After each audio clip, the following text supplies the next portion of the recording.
Yeah. Bismillah ar-Rahman ar-Rahim. In the name of God, most gracious, most merciful, I seek refuge from Satan the rejected. So we are live today, and this is Muslims for Allah. And with me, my guest today is Islam Channel USA's Charlie Lohman.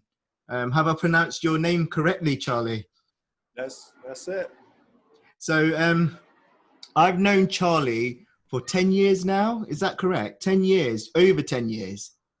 Yeah, probably since 2008, so over 10 years. Over 10 years. Now, Charlie has a fantastic YouTube channel called Islam Channel USA. Now, if you are on YouTube and you are looking to study Islam or the Quran, please check out Charlie's YouTube channel. It's Islam Channel USA. It's fantastic. Subscribe, share it, get as many subscribers as you can on it. Charlie, do you want to tell the viewers or the listeners a little bit about your channel and the point of your channel?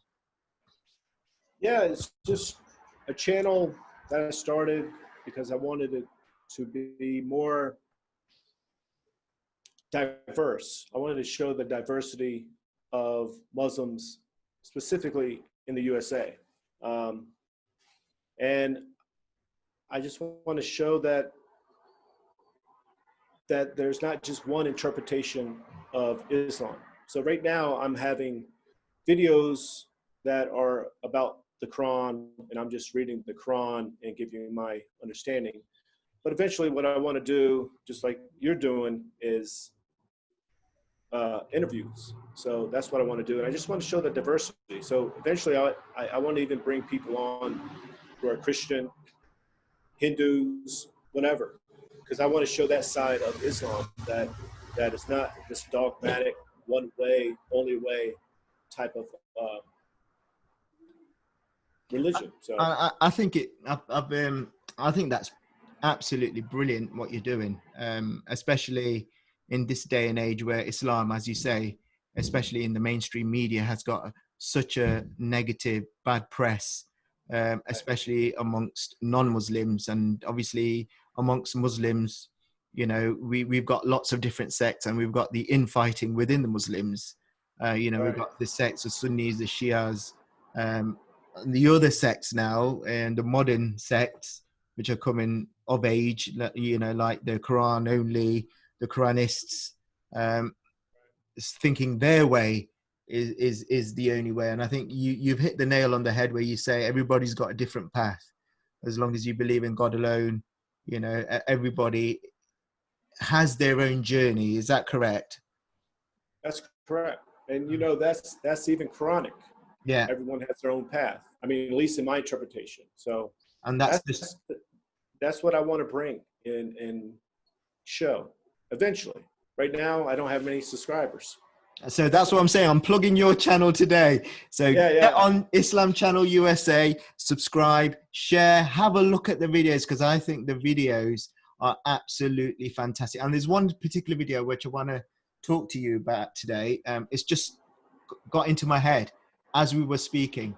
The verse you were speaking about, killing non-Muslims. Can you share with the viewers a little bit about that video that you shared online on your channel?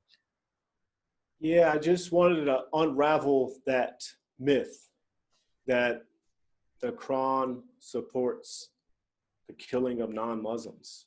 I forget the verse. I think it's what verse is it? Do you remember? I forgot what it was, but yeah, I just wanted to unravel that myth because it's not true.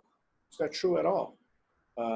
Even the Quran mentions that. You know, the Quran says that Jews and Christians and Muslims all have the same God. I believe that's in chapter 29, verse 26. So yeah, I could be wrong, but it's in there. You know, so I wanted to unravel it. Now, with a lot of videos, I make them short.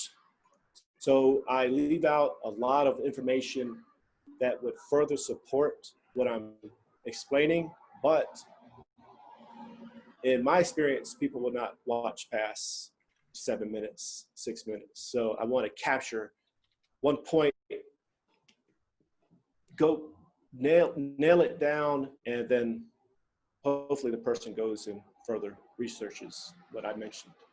Hopefully, right? And that's something which I took from you many years ago, Charlie, was to keep the reader or the viewer engaged is to keep it succinct, keep it brief, keep them engaged. And obviously the responsibility, as you say, is absolutely correct. The responsibility is on the other person to be able to verify what we are saying with the Quran itself. Now, right. the surah and the verse which we are talking about, where obviously if it's taken out of context, because there's lots of verses that can be taken out of context, it's Surah 9 verse 5, which is the one in that's the one. I just double checked that, to be fair, whilst you were speaking. No, but the thing is, it's important that the viewers and the listeners today do verify everything we are talking about in terms of our own journey, in terms of what we say and what we are referencing with the Quran. And I think it's absolutely fantastic what you're doing.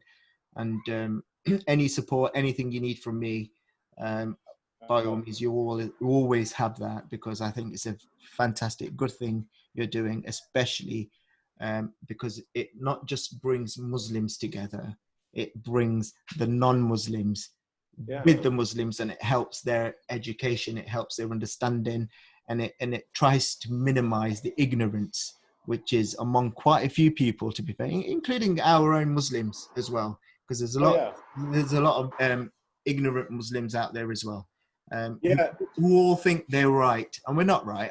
I can be wrong, you know, and that's why I say when I'm writing an article for Muslims for Allah, when I'm doing a YouTube video, I'm always saying, verify everything you see and hear.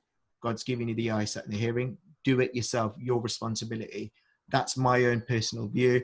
And obviously what you're sharing with us on your fantastic YouTube channel is your own interpretation of your own view, isn't it?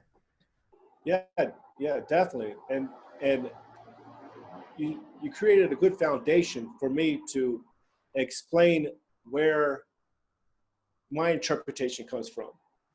You mentioned something about it's between Muslims. So we have this type of infighting that I'm right, you're wrong, and vice versa. And I experienced that. So this is how I veered into a more diverse understanding of Islam, and that there's many interpretations. Now, I already had that in me, just growing up and being into yoga and understanding that there are different people. But my experience, and I don't know how far you want to get into this, but and I'm not being negative, I'm just sharing a fact of what happened. My experience within the different Muslim communities in the USA had not been positive. So I was not accepted because I questioned things. I wanted to learn. And when you do that, at least this was 20 years ago, when you did that, you got booted in a sense where you were not accepted. You know, of course you were accepted. You could go to the mosque, you could hang out, but you were still the other. So I felt that, and I was like, you know what, something's wrong here. And now I see it as a blessing. I'm glad it happened, because it made me be more understanding of others, because I don't want other people to feel that. And that's one reason I made the channel, because I don't want, I almost want to educate traditional type of Muslims who think their way is only right. I'm just being honest. I don't know how honest I should be. Be as honest as you want to be. Well, I probably just lost 20 subscribers already. Hopefully we'll gain 50 today. No, but there's a level of not accepting you as a convert, and I'm talking from a convert viewpoint, unless you just mold yourself and become almost who you're not. You know, you get this thing of, okay, your name's Charlie, but you should change it to whatever, you know, fill in the blank, some Arabic name. to telling me how to dress, or just things that I try to fit in. I was like, okay, I could do this because I wanted to experience God through Islam. I read the Quran first. So thank God I read the Quran first. And then I started trying to hang out with Muslims. And I'm like, this stuff is not matching the Quran. You're telling me to change my name. Where's that in the Quran, for example? And I just felt this loss of who I am. I'm some guy named Charlie that grew up in Virginia. And they're trying to strip me from who I am. And it's a lonely feeling. And a lot of converts feel that, because that's why you probably know the stat, but it's like over 70% of converts who convert to Islam leave the religion within 3 or 4 years. Yeah. That's a lot, because it's a cultural shock. It's almost like a cultural simulation. They're trying to make you someone that you're not. And I don't believe that's the right way. Now, for some Muslims, if you're a convert and that fits for you, go for it, because you might need that. You might, that is your path. But for me, and probably the majority, Islam is not going to take root if you make it about culture, in my opinion. That's my opinion. And I think you've hit the nail on the head in what you say today. Culture, and culture has been enrooted in religion, especially in Islam. I've grown up here. I was born in the UK. I've grown up here, and I see so many things which, in my own view, which is wrong, which is not from a religious point of view, but it's deemed to be from others. They say it's a religious thing we're doing, and it's not. It's not in the Quran. And right. you know, the thing you mentioned, another prevalent thing you mentioned, which was questioning. In the Quran, it says always question. You know, there's many verses which we could share today, but again, the responsibility is on the listener to go and verify all the things we're saying, to question everything, verify everything. Now, whenever I used to question my parents, why do we do this? Why do we do that? The answer I used to get all the time was because we do, because our elders used to do the same. And you know, and I'm saying, where is it written in the Quran? It's not. This is what our elders used to do. And then you question a little bit more. You question a little bit more. And I think I always get to the point where I'm thinking, hang on a second, you don't actually know, you haven't actually read the Quran, because you are following blindly what others have told you, right. Through generations. And that's what it's like in the Pakistani culture, growing up in the Pakistani culture, you know. And you're right in what you say. And the whole thing about changing names to fit the Arabic names, obviously that's not in the Quran. You are who you are at the end of the day, and that's a cultural thing at the end of the day. And it must have been difficult for you, you know. Did you find yourself as an outcast when you were a convert at some point?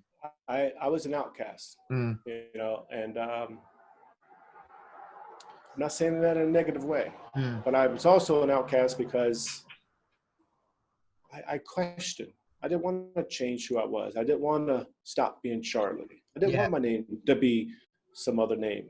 And I'm connected to Charlie. Again, if somebody wants to do that, I understand. You might need to change your name because you don't like the connection that your name makes you feel. I understand that. I don't want anyone to think that if you dress a certain way and you start to like the culture that the mosque is pushing on you, then that's great. You might need that. For me, and I would say for the majority of converts, it's a turnoff. And it's, it's just a turnoff. So I was definitely an outcast, and I think it's a good thing. Yeah, if that makes sense. It doesn't seem like it would make sense, but it was a good thing in the long run. You know, I could tell you many stories, just not feeling welcomed by the Muslim community. Now, I will say this, not just because I question it, but because I'm a white American guy. And there's one myth that a lot of Muslims believe, foreign Muslims that were raised Muslim, is that the white guy from America who converts gets this red carpet rolled out for him and everybody loves him. And that may be true, but it's only true if you conform and you believe exactly like they believe. Then yeah, you're accepted. But I'm not that type of person, never been that type of person. I'm like, hey, why is this? Why is that? And like, oh, this guy's not fitting in, and and I wasn't fitting in. So, but I will say this was over 20 years ago. So maybe things have changed, but I just went to a mosque, I think last year, first time in years. I left the mosque. I would not step foot in a mosque, but I had to do it for a school project. And I was like, I went to one in California. I won't name the mosque, and it seemed like the same thing, just from my view. And well, in many respects, Charlie, because you've chosen to be a Muslim, you've taken this step, and it's a big step to choose the faith. In many respects, you are a better Muslim than many of those who have been born into the religion, because you have taken the time in researching the religion. You have taken the time in researching the Quran, finding out all the fundamentals that you need to understand from the Quran to be able to better yourself as a Muslim. Whereas lots of Muslims, maybe in America, especially in the UK, are born into Islam, but don't necessarily read the Quran. The Quran's kept on a high shelf somewhere, collecting dust, but they're always following what the others are telling them, and they're bringing culture into religion 9 times out of 10, which is completely wrong. What do you think? Yeah, I agree. I mean, I've had many discussions with Muslims, and they will bring up, for example, something that's in the Quran. They'll say, well, it's in the Quran. I'm like, well, show me the verse. And they're actually talking about the secondary source that a lot of Muslims use, as we know, the hadith. And I'm like, that's not in the Quran. That's something else. I'm not saying be anti-hadith. I'm not saying that because, again, someone else might need that. But for me, my point was they mention things that is in the Quran when it's not. And like you say, I think for me, I read the Quran first before I got into becoming Muslim. I mean, I studied the Quran. And I will say this, for me, it was because I was searching for God. I wanted God. I didn't want the Quran. I didn't want to be Muslim. I just want a relationship with God. And that's what led me to reading the Quran, researching it. Because when I read it, I was like, whoa, this is the same stuff that what I believed as a Christian. I mean, so the Jesus part, but the same prophets, the same, everything's the same. And I was like, man, I like this. I like this one God concept. I'm like, this is it. And I read it, studied it. I'm like, man, I need to go hang out with some Muslims. And then they didn't agree. They didn't agree. I'm like, what are you talking about? Change my name. My name. Let's talk about God. And when the first time I went to a service on Friday, this is not wrong. This is just my experience. They talked about Palestine. And at the time, I didn't know much about it. And I was just like, I don't even know what they're talking about. I sat there, I was like, what are they talking about? I mean, I understood Palestine. I understood it, it was a place and all that. But I was like, what's this got to do with God? Or at least what I was reading in the Quran. I'm not saying it's wrong. Those people could do what they want. Let them do what they want. Because if you don't let them do what they want, then down the line, I won't be able to do what I want. So I want to make sure that doesn't happen. But just made me question things. I'm like, I see in a church, you go to church, and usually the church is not political. It's usually about the Bible, God, Jesus, how to better your life, how to, at least the churches I grew up in, that's what they were. And that's what I was expecting. I didn't get that. I got this political big story of why in Palestine and what's happening. And that was 20 years ago. They still talk about it, So I don't know. I have to agree with you. It's not often I go to the mosque, but whenever I go to the mosque, they're talking about Muslims in Chechnya, helping them, and Palestinians helping them. And there's very little conversation or discussions happening about God. And there's always others they're talking about first. And that's fascinating, actually. And your story really fascinates me, Charlie. So what was it then? Because we mentioned God, we're trying to build that relationship up with God. You mentioned being a Christian. What was it about Islam as opposed to Christianity, which you thought actually Islam is the religion for me rather than Christianity? Because they both believe in one God, don't they? Say it one more time. Sorry, they both believe in one God, don't they? The same God, in essence. In essence, it's the same God. And I noticed that in the Quran, Christians, I think it's chapter 5, verse 116 to 119, something about if God judges them for their beliefs, then that's up to God. So it's not my place to judge a Christian for having another belief. That's the beauty of Islam. That's what I liked about it.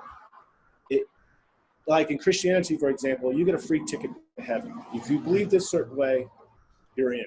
If you believe Jesus is God or God's son, died on the cross, so on and so forth, you're in. But in Islam, you don't really have that. It doesn't seem, God is the only judge, which takes that judgment off the human being, which is beautiful because we're not going around judging people, or at least you're not supposed to, in my opinion and how I understand it. But to answer your question, I just like the one God concept, and at the time, I don't think this anymore, but at the time, I didn't believe that Jesus was God. I just didn't believe it. I grew up as a devout Christian. I went to church 3 times a week. Since I was 12 years old, I was going to church 3 times a week all the time, and it wasn't forced. My parents didn't go to church. I wanted to go, and I went. My oldest brother got saved. He's still a Christian, probably the most kind person I know, and he's a Christian. So I can't say Christianity is wrong for an individual who wants to choose that path. For me, I didn't jive with the whole Trinity and all. I just didn't. And then I found Islam, or of course I went through other stages. I went to college, learned about other religions. Education helps. Even if you take a math class, it just expands your mind. It has nothing to do with God, but you're learning history, and I just became educated, and it just changed my. Did you find that obviously converting to Islam? Obviously, you've mentioned about your brother being a devout Christian, and he's a good person. Yeah, and everybody, the best person I know. Well, go ahead. I'm sorry. No. Go on. You were saying. No, I was just saying he's the best, most kind person I know. That's all. Yeah. And I think it doesn't matter at the end of the day what your path is, as long as it's a straight path. And this resonates from Surah 5, verse 69, doesn't it? It doesn't matter whether you're a Jew, Christian, Muslim, and it talks about having minimum salvation, isn't it, to get into paradise, so to speak. So, and it says, "Look, indeed, who you have believed in those who are Jews, Sabians, or Christians, those who believed in Allah in the last day and did righteousness. No fear will there be concerning them, nor will they grieve. So that includes everybody else who is a Christian, a Jew, and do the right thing, believes in God, believes in the angel, believes in the day of judgment. And you must have some fascinating discussions with your brother about faith, about religion, about the differences, or don't you? Nah, we kind of stay away from it. Oh, do you? Yeah, we kind of stay away from it just because we respect each other. Yeah. That's the foundation. And he's not like me where I like to debate or I like to have dialogue. He's not the same type of person. So he doesn't want to debate it. And I respect that. I'm sorry. Does he do his own thing then? Does he focus on his own thing and just let you focus on your thing at the end of the day? Yeah. That's just our relationship. There's nothing to do with Islam or Christianity. We just have this, hands off. Even when I was a Christian, I started believing in a different interpretation of Christianity, in a different denomination. We had our moments of disagreements, but that's really when our disagreements were happening. When I was a Christian, he was a Christian. That seems like a Muslim would fight more than a Christian and a Muslim, because you're almost fighting for the truth of your religion, if that makes sense. Well, to be fair, you've hit the nail on the head there, because with my family, I've got a slightly different approach to religion than members of my family, especially with my brothers, my sister.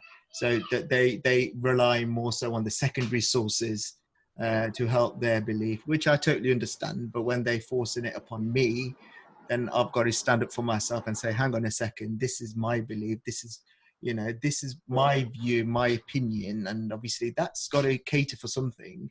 And over the years, 9 times out of 10, any discussion on religion, 9 times out of 10, I can guarantee that discussion will lead into an argument. And we will argue over silliest of things at the end of the day. But obviously over the years, we've learned not to do that. And we respect each other's approach. We respect each other's faith.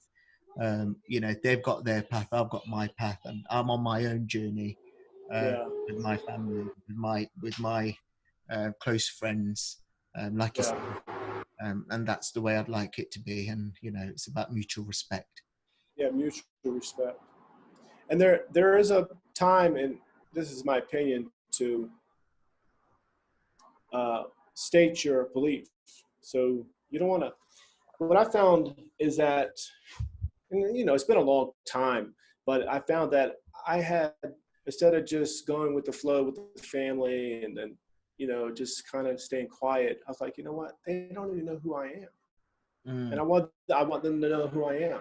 They get upset about it, then they get upset about it. And I don't even mean just with being a Muslim, but when I was becoming a different type of Christian at the time, like, this is what I believe. Then of course, when I became a Muslim, things would happen and they wouldn't even understand. So I'm like, I'm causing a problem here. I need to define who I am. And they bring up something that I disagree. Instead of staying silent, I need to say, you know what? I disagree. I'm not saying it's right, but this is what I did because I wanted to define who I was. I wanted them to know Charlie.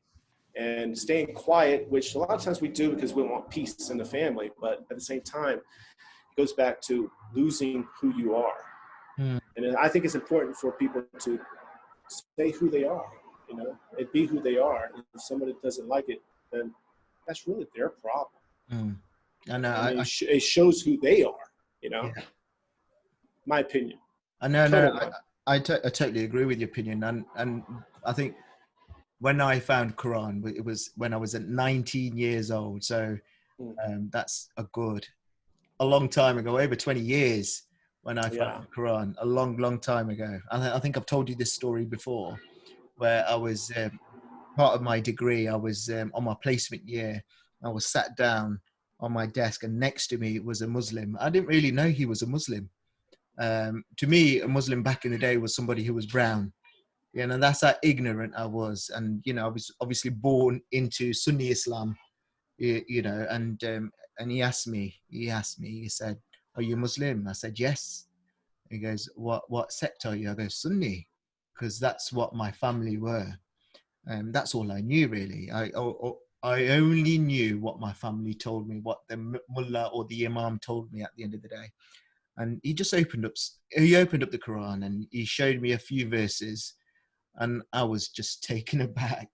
And he gave me the Quran to read, and I just read a few verses for myself, and I started researching the Quran, especially about sects.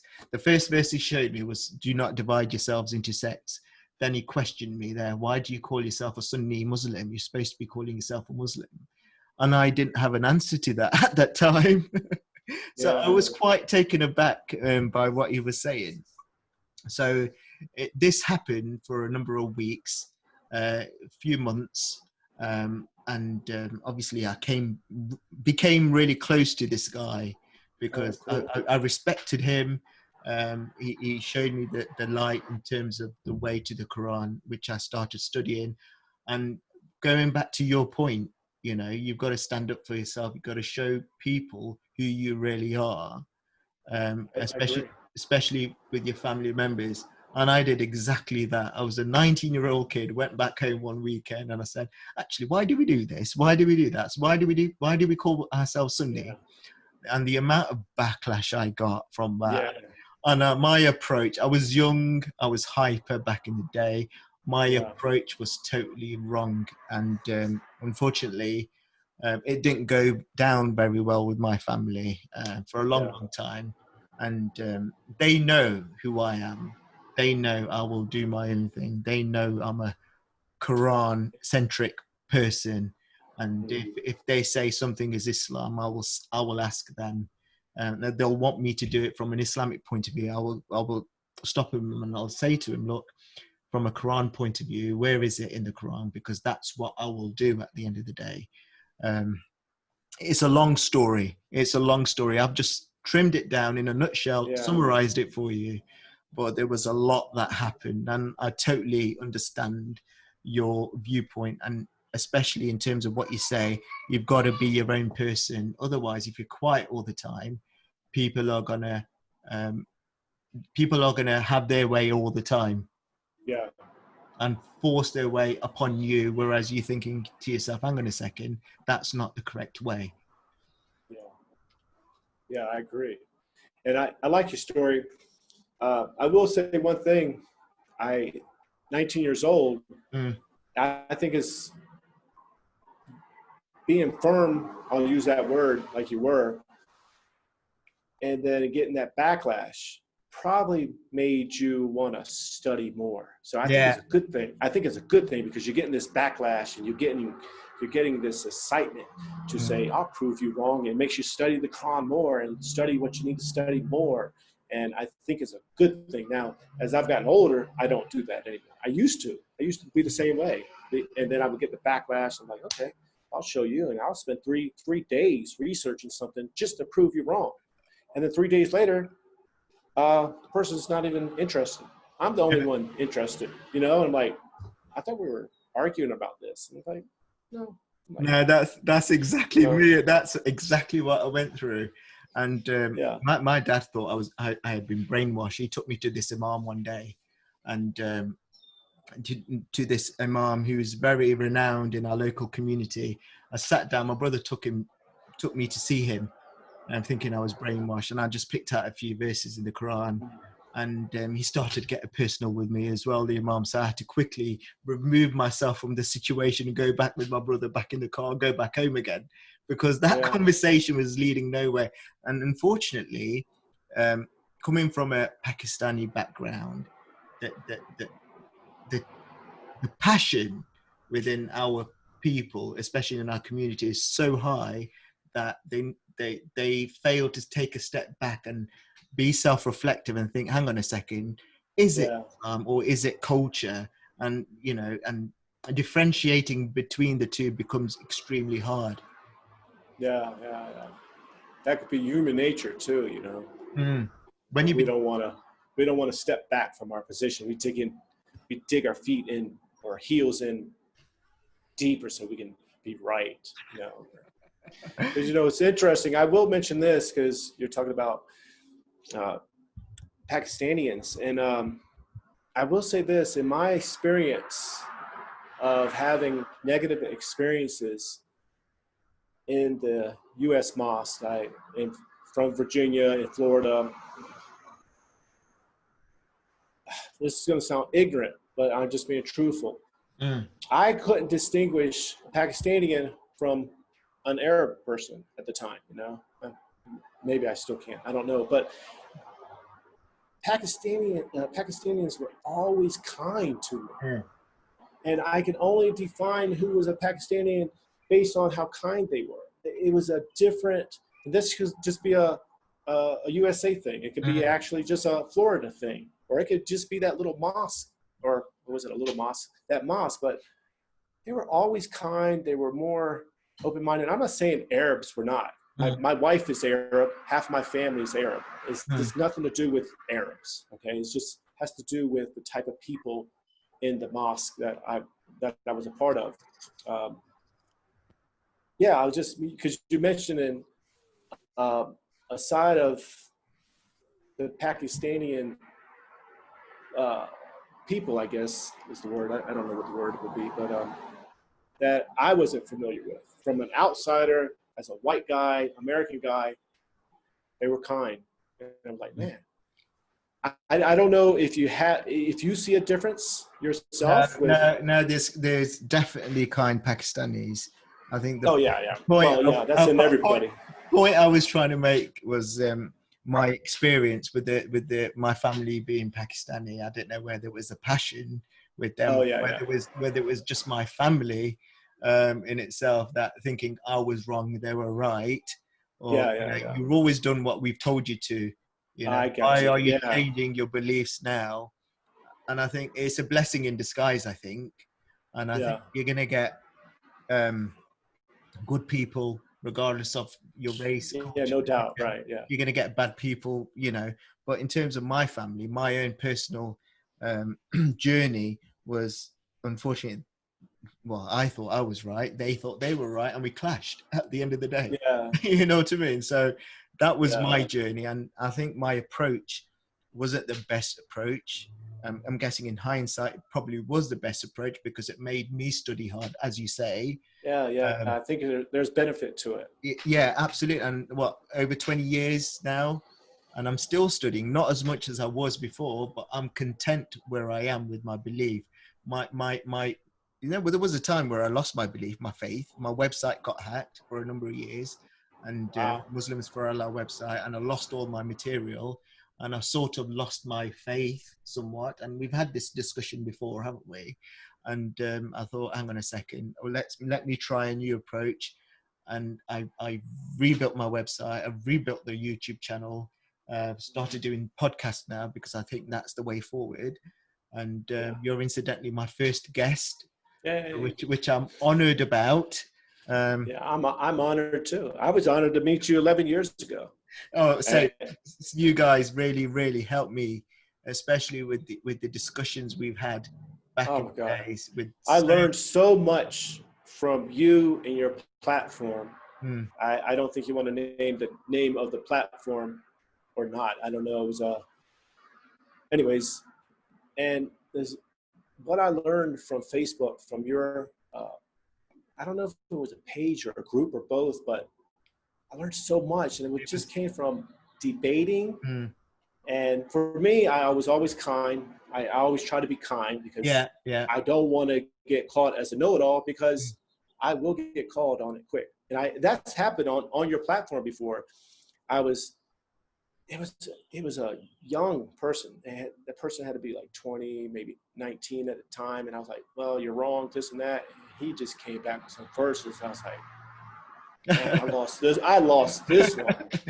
So I definitely don't want to come off like I know anything because you will get called on it quickly.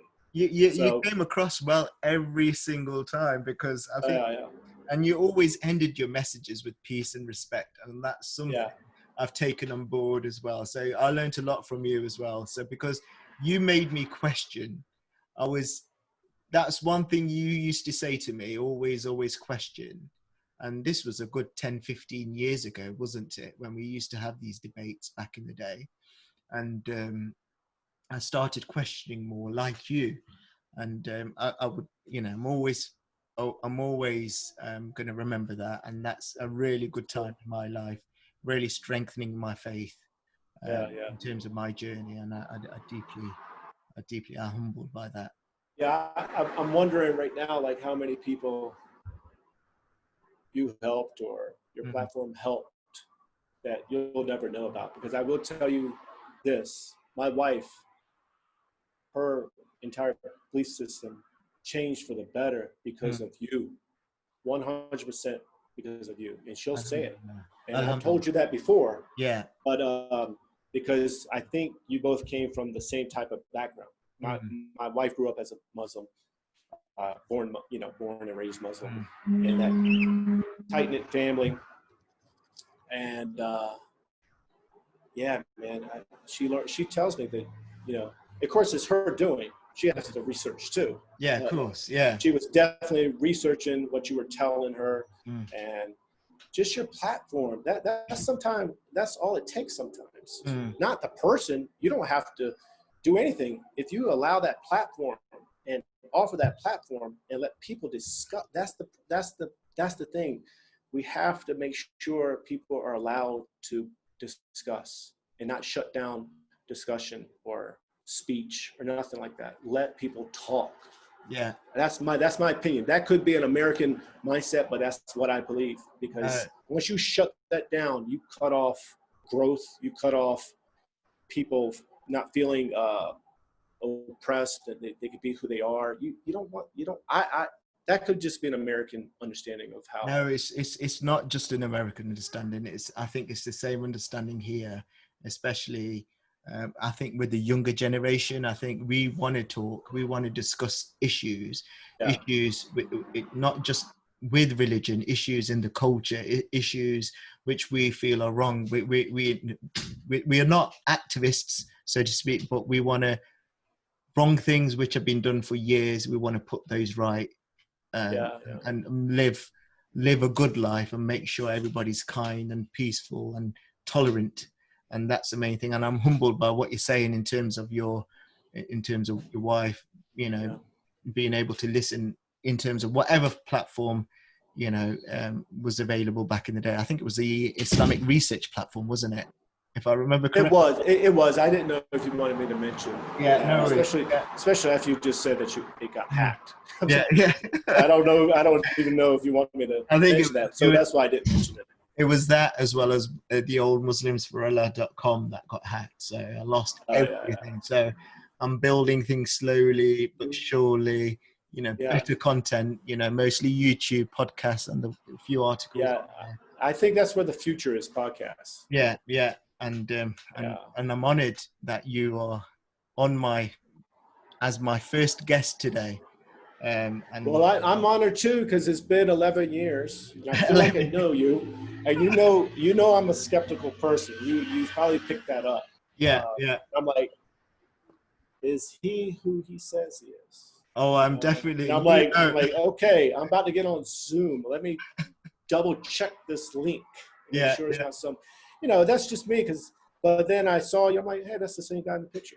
Yeah, or, same guy in the picture. Yeah, I'm not a catfish. I'm not a 90-year-old man, or. yeah, right. And then I told my one of my twins. I have twins. I have 4 kids, but I was like, they see nothing. It's not a big deal. It's just their world. Yeah. It wasn't my world, really. I guess it is my world because I'm in it. But what's the big deal? I'm like, and they're 11. They're 11. It's not a big deal. It's just a different world. This is the world we live in. Yeah. And you take that risk. And I know this guy. I even asked my wife. She's like, you know him. I'm like, I don't know. You know him. I'm like, okay. Let me go do it. Was that today? That I conversation you had? I didn't want to share that with you, but then I saw you, and right when I saw you, man, I felt so happy in my heart. Brilliant. Man, there you are. 11 years later. 11 years later, it's like brother from another mother. Yeah, it is beautiful. It's beautiful. It is beautiful. The internet is changing the world. It's bringing us all closer. 20 years ago, I wouldn't even know you. Well, yeah, it's true. 30 years, it is cool, man. It's really, really cool. Yeah, and I hope our bond, our relationship, our journey becomes stronger. I hope I get to meet you one day. That'll be a really humbling experience if I get to see you and get to talk to you over a cup of coffee. Yeah, that'd be great, man.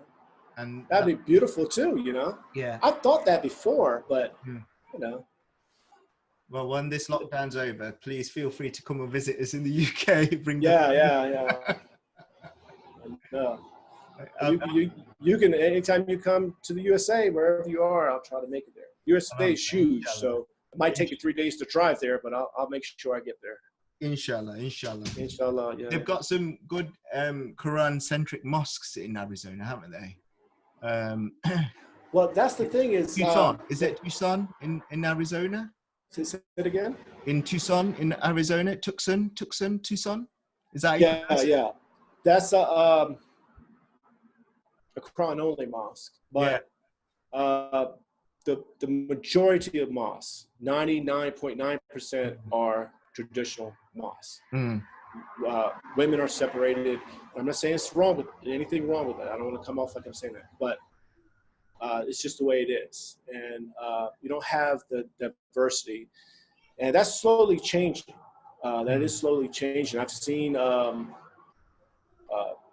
in California, for example, what's that lady's name? I forget the lady's name, but Muslims for Progressive Values.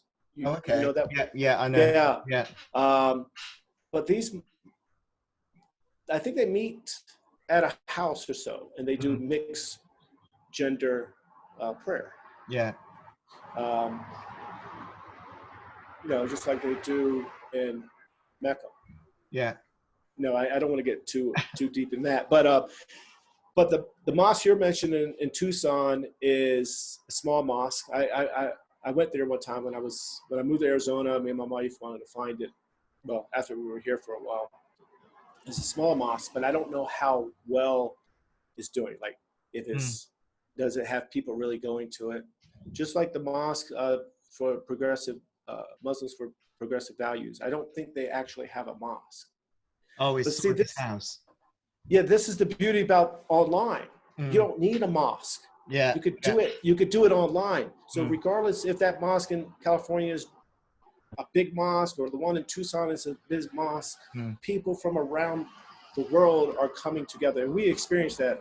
With the Quran-only Muslims, is that they might not have an actual place to go to in their city, in their town, or where they live, but you have it at your house because all you got to do is hop online, and you're with like-minded Muslims, and I think that's great.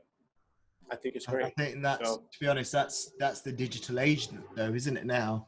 Yeah. That's the way the world is going, especially with the lockdown, with the pandemic, the way it is. I'm guessing digital literacy skills are, booming. The people are learning quick, fast how to use computers, how to use tablets, and their mobile devices, and connect to people from other sides of the world, I guess. Alhamdulillah. So you've got to take the positives, I think, and I think that's really, really important.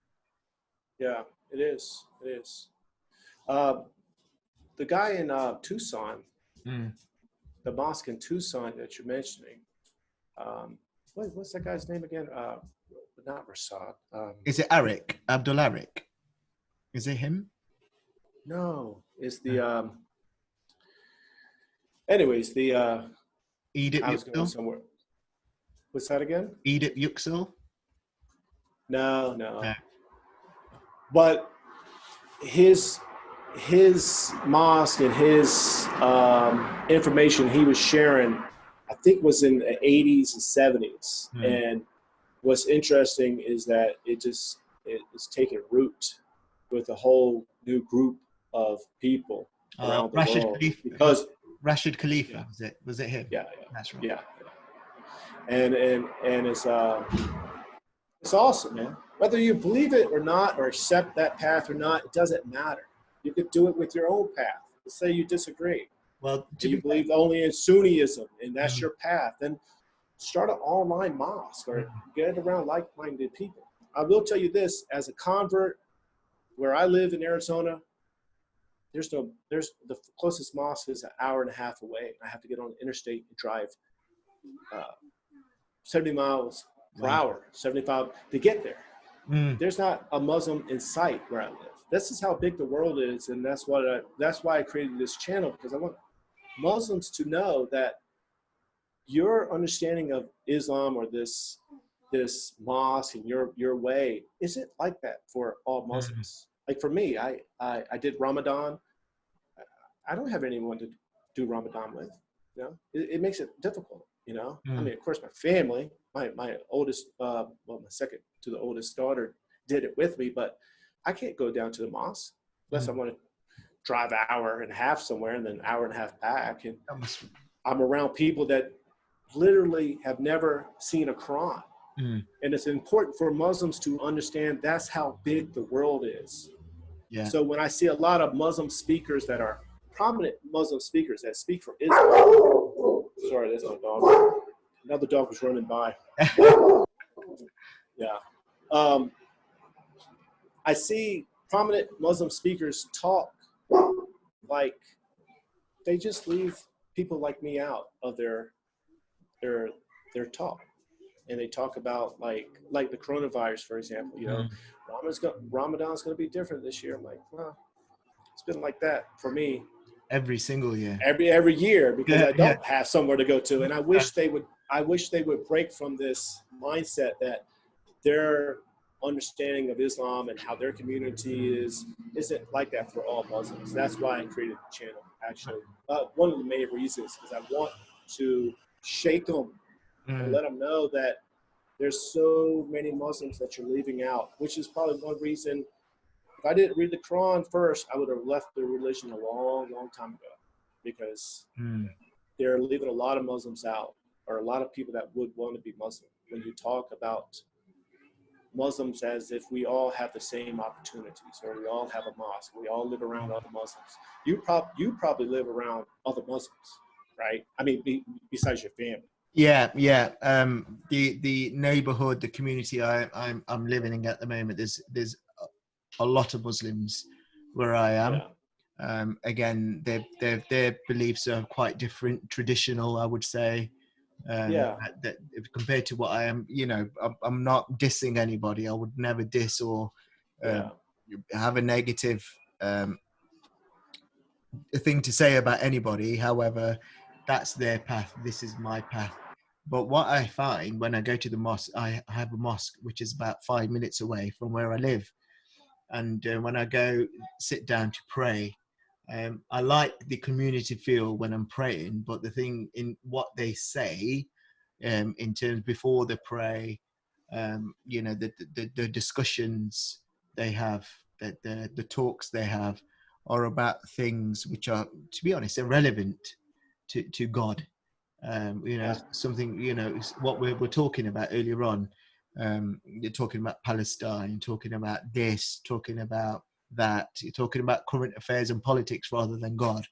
And that really, you know, it just triggers me in a way where I feel like, hang on a second, we're here to be devoting our time to God alone, and we're not doing that.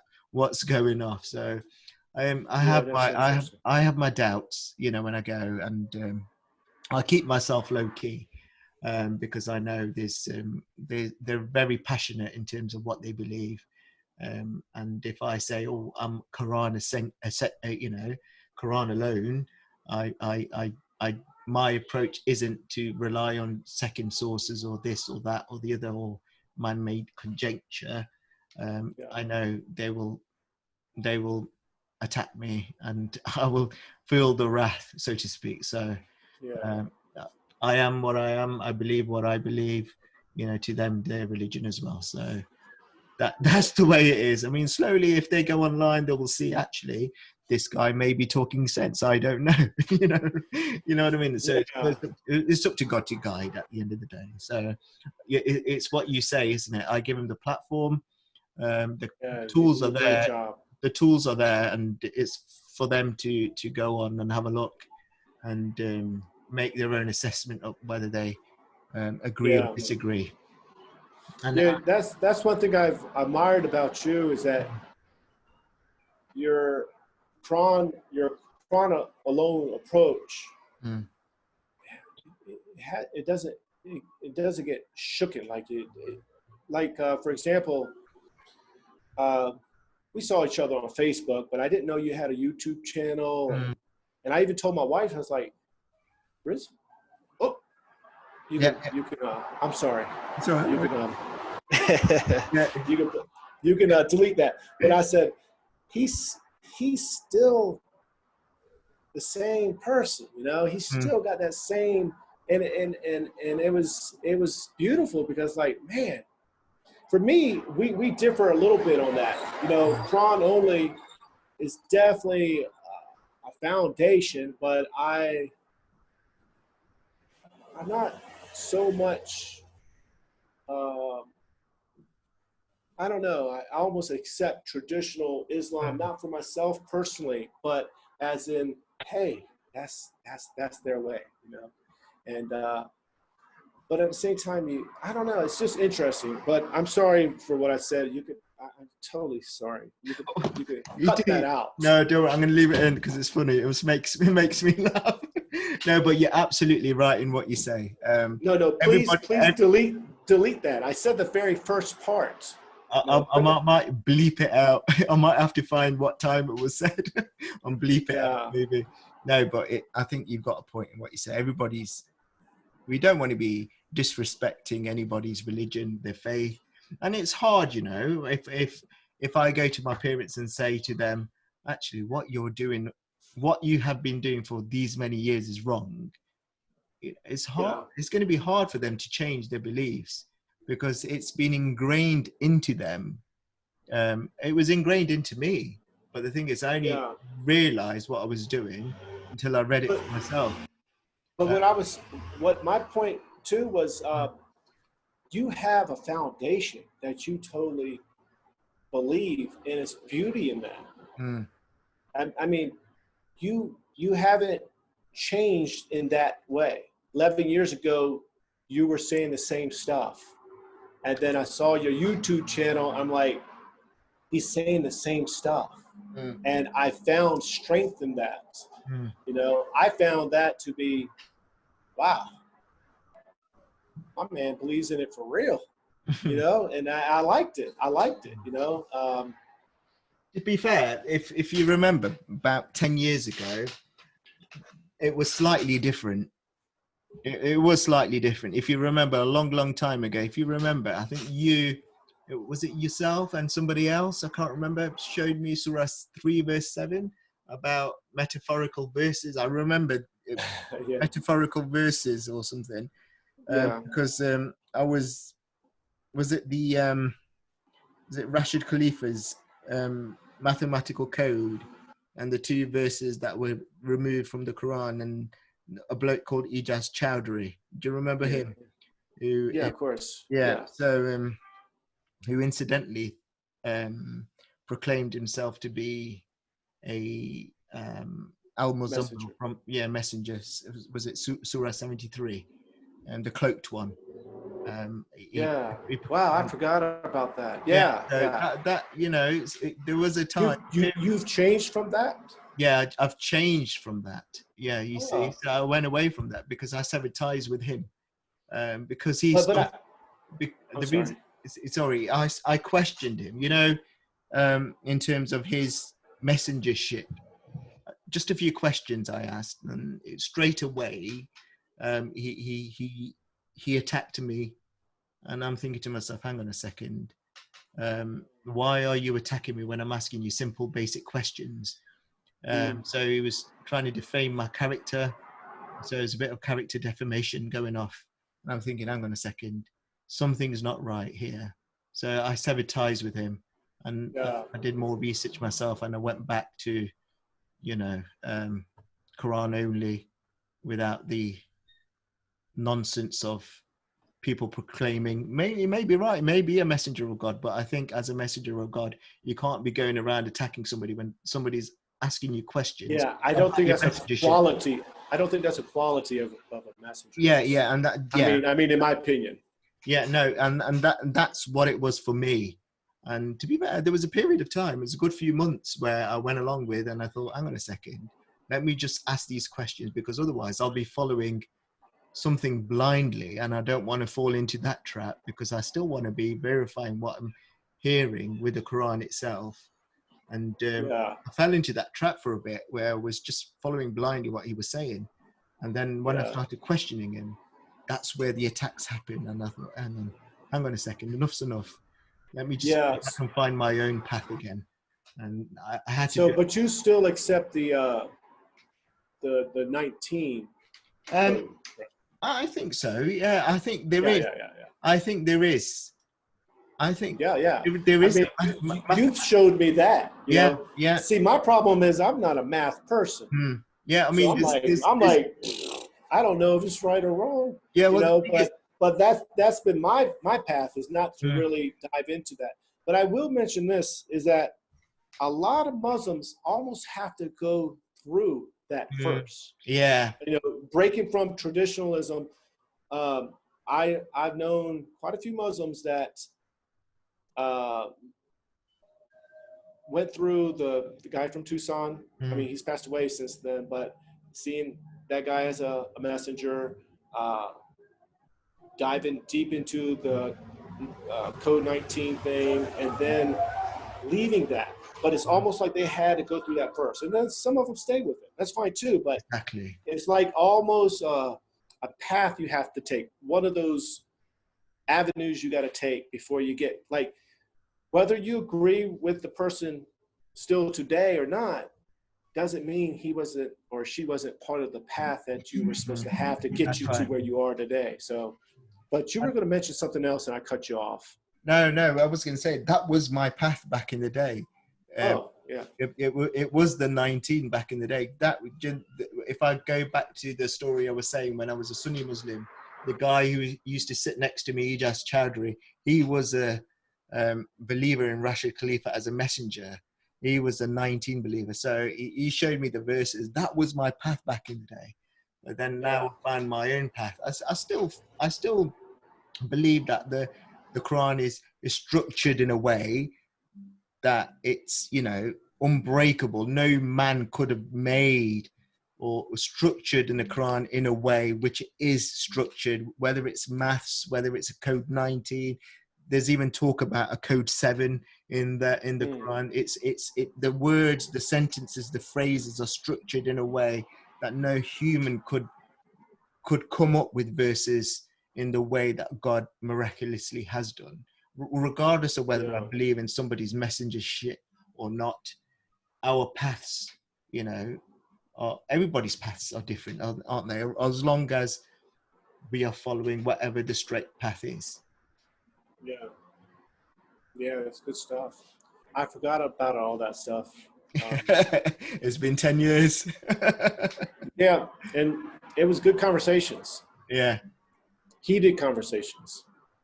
But that's how you learn. That's how you learn, What we've had many a heated, not with each other though, we've had heated conversations with others, haven't we? So with the traditional Muslims, where we're getting names branded at us, they're calling us names right, left and center.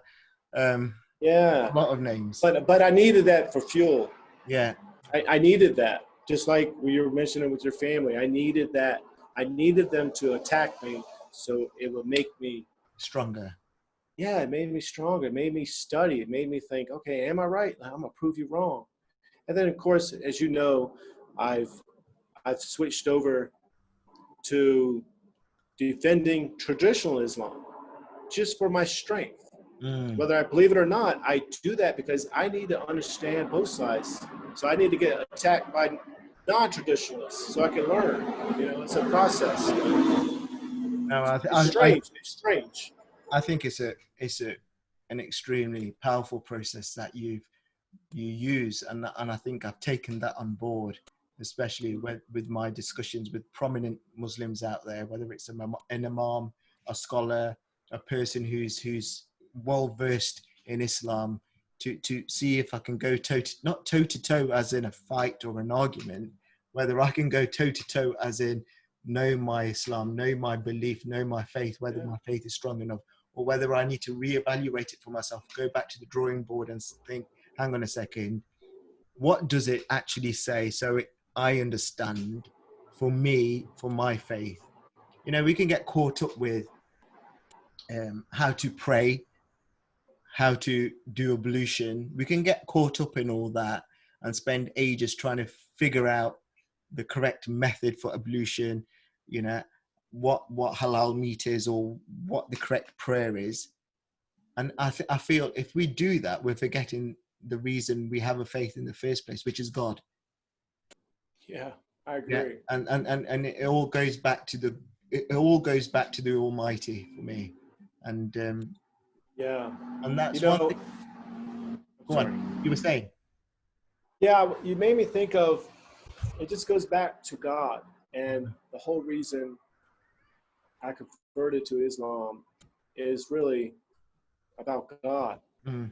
And even when I started studying the Quran and only the Quran, saying, okay, this is it. I started accidentally practicing shirk. And about 4 or 5 years ago, I had an experience through fasting during Ramadan. And I was making sure I was doing it exactly like the Quran was saying, you know, the times, and making sure, you know, I brush my teeth, I don't swallow a little bit of water on accident. You know, I mean, that's strict. I'm not saying that's in the Quran, but that mindset started happening because I was trying to connect myself to the rules of what the Quran was saying on how to fast.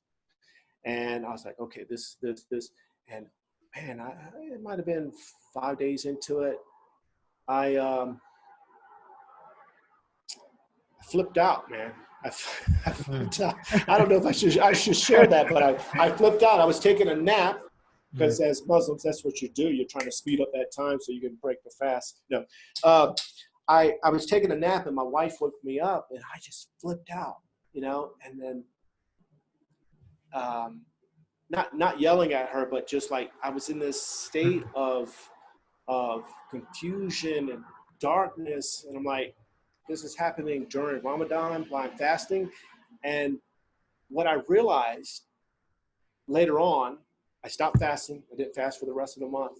I was connecting to rules instead of, and I wasn't having a relationship with God.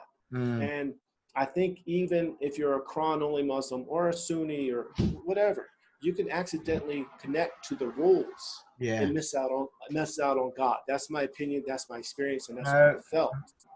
That's exactly the same as what I feel. I feel when going back to my days where I was figuring out the structure of the Quran, I was spending ages with the mathematical code, thinking, oh, this works, this works, this works. And I was forgetting, hang on a second, why am I doing this? I need to be strengthening my faith in God. I already had a faith in God. So the only reason I'm looking through a mathematical code was if I had any doubt in God. And I didn't have any doubt in God. I know God is there. And, you know, it's bizarre. And, and I needed to take a step back and reflect and think, hang on a second, what am I doing? And I need to devote myself to God through the Quran, but devote myself to God. And that's the main thing. And I find that when I'm praying, I'm finding when I'm doing a ritual prayer, you know, I'm bowing, I'm prostrating, and I'm too busy thinking about prostrating and bowing and what to say that my connection with God's going, you know what I mean? Do you understand? And I totally get it. And you know, you made me think about what you were doing and what I was doing is almost what we were saying, that the traditional Muslims were doing when they were talking about Palestine and Yeah, things like yeah, that. yeah. And here I am doing the same thing. I'm complaining about them, and here I am doing the same exact thing. Yeah. But it just, it's just a different thing that I'm doing. So I think, it's just, we're just all human, Yeah. Yeah. I mean, the guy talking about Palestine has his good reason. Yeah. And I mean by guy, I mean a woman too. They have their good reason, and I should not judge that, because I'm not God, man. Yeah, we can't judge, and the Quran says it. God is the only judge, and Over and over, right? Over and over and over again. Yeah. And look, brother, it's been absolutely fantastic. It's been an absolute humbling experience. It's been an honor speaking to you today. My kids keep knocking on the door. Oh yeah. That's awesome. You've seen the two. No, it's been an absolute pleasure. I'm looking forward to our next podcast, and I hope, inshallah, that's going to be soon. We'll think of something riveting again to talk about. And for me, it's been a humbling experience speaking to you today. After what, 11 years, 12 years? I want to say 11 or 12 years. Yeah. I mean, it's been a long time. And I remember the day, I remember it. So it's been an honor to talk to you. First time we've talked. First time we've talked properly. I mean, we talked online. Yeah, properly. We online, but like, I was about to say person to person, but whatever. First time I saw you and talked to you, whatever you call that. Yeah. Oh, it's been great. It's been an awesome experience. I'm glad I talked to you today and kind of got to know you a little bit better. So I appreciate everything you've done. I appreciate your platform. I appreciate you really being there for my wife when she was struggling with her own struggles, and your platform was there. You were there. She would even ask you questions. I don't know if you remember, but I remember every single bit. Look, it was about helping each other. It was helping each other at the end of the day. So so I appreciate it. Yeah, and it's likewise. I am humbled by the experience of having you around for 11 years. As a brother, as somebody who's trying to find God at the same time, and please keep continuing with the channel, with the YouTube channel, Islam Channel USA.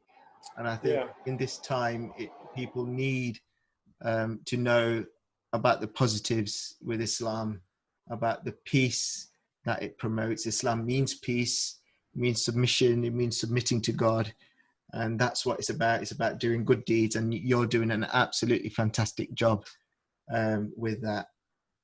So I'm just going to say to the viewers, really, so please make sure you subscribe to Charlie's Islam Channel USA channel. I'll be posting it on my website. I'll figure out a way to do it, and obviously this podcast, I'll put it up on the Muslims for Allah YouTube channel as well. And any final remarks, words you want to leave the viewers, the listeners? Just have an open mind. That's all. And delete that little spot that I mentioned. I mean, it's like one second. It's less than a second, but I'm gonna leave it on. I totally messed up, man. I'm not even going to be able to sleep tonight. That's brilliant. Don't go anywhere, Charlie. I'm going to stop the video. Please, listeners, viewers, please verify everything you've heard and seen today with the Quran. Peace and respect.